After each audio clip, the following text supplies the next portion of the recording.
आखिर क्यों तेजस fighter jet को बनाया गया। Hello friends, welcome to TGS. 1974 India ने अपना पहला न्यूक्लियर टेस्ट किया स्माइलिंग बुद्धा, और जैसे ही ये टेस्ट परफॉर्म किया गया पूरे वर्ल्ड ने इंडिया के ऊपर सैंक्शंस लगा दिए। कोई भी कंट्री अपना लीथल वेपन, कोई भी हथियार इंडिया को देने को तैयार नहीं था। और वहीं पर दूसरी ओर 1980 यूएसए ने पाकिस्तान को अपना सबसे लीथल, सबसे पावरफुल वेपन F-16 को पकड़ा दिया। पाकिस्तान को इंडिया के ऊपर एज मिल गया, क्योंकि इंडिया उस टाइम पर मिग-21, मिग-23 और जैगवार जैसे फाइटर जेट्स को यूज करता था, और ये F-16 के लेवल के तो बिल्कुल नहीं थे। F-16 इनसे ऊपर के लेवल का था। ऐसे में इंडिया रशिया के पास गया, भैया प्लीज रशिया हमें मिग-29 दे दीजिए प्लीज।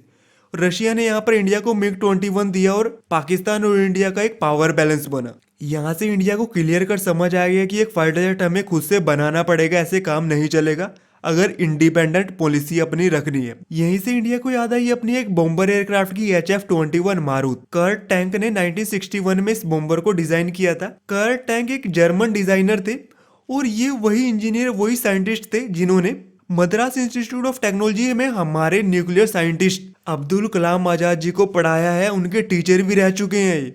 ये बॉम्बर एयरक्राफ्ट बन भी गया और इंडिया की एयरफोर्स में शामिल भी हो गया, और पाकिस्तान के ऊपर इसने काफी सारे अटैक किए और सक्सेसफुल अटैक भी किए। बट उसके बावजूद ये पूरे वर्ल्ड को सेल किए जाने की बजाय, इसकी मार्केट किए जाने की बजाय इसे ठंडे बस्ते में डाल दिया गया अंडर पावर बताकर।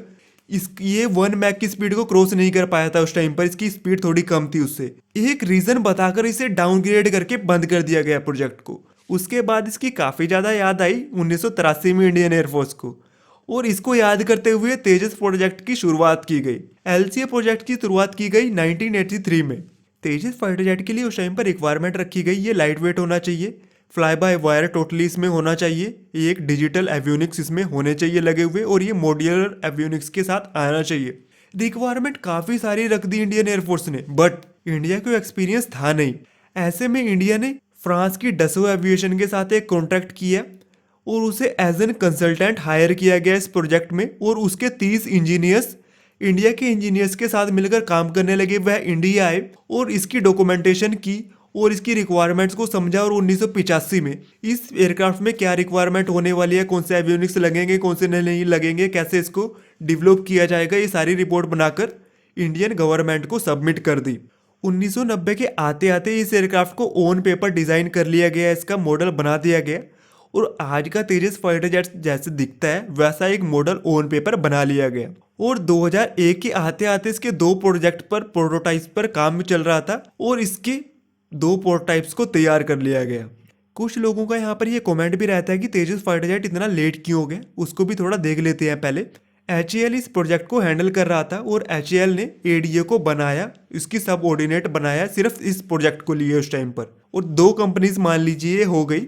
90s में ही इस प्रोजेक्ट की एक डिमांड थी, ये लाइट वेट होना चाहिए। इसके लिए इसमें एल्यूमिनियम अलॉयज को ना यूज करके कंपोजिट मटेरियल को इसकी बॉडी में यूज किया जाना था, और इंडिया को एक्सपीरियंस नहीं था कंपोजिट मटेरियल बनाने का।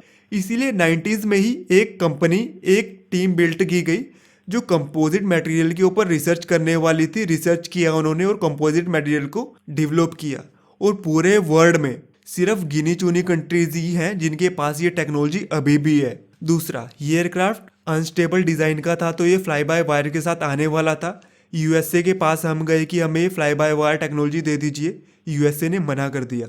उसके बाद 90s में ही एक टीम बैठाई गई जो फ्लाई बाय वायर पर जिसने काम किया, डेवलप किया।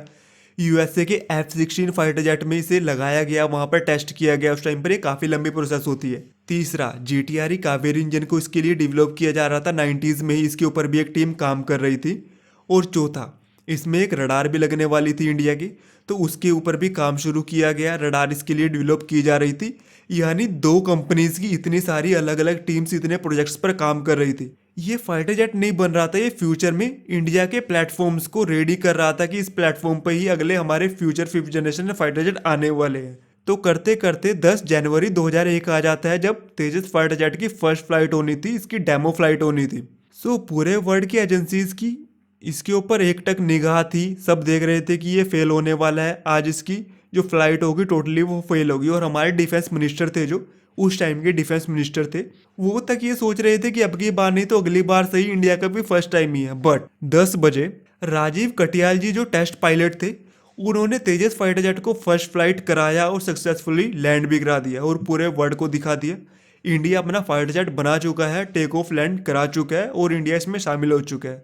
सो ये रही तेजस फाइटर जेट की हिस्ट्री। तो आपको कैसी लगी बताइएगा जरूर। Thanks for watching.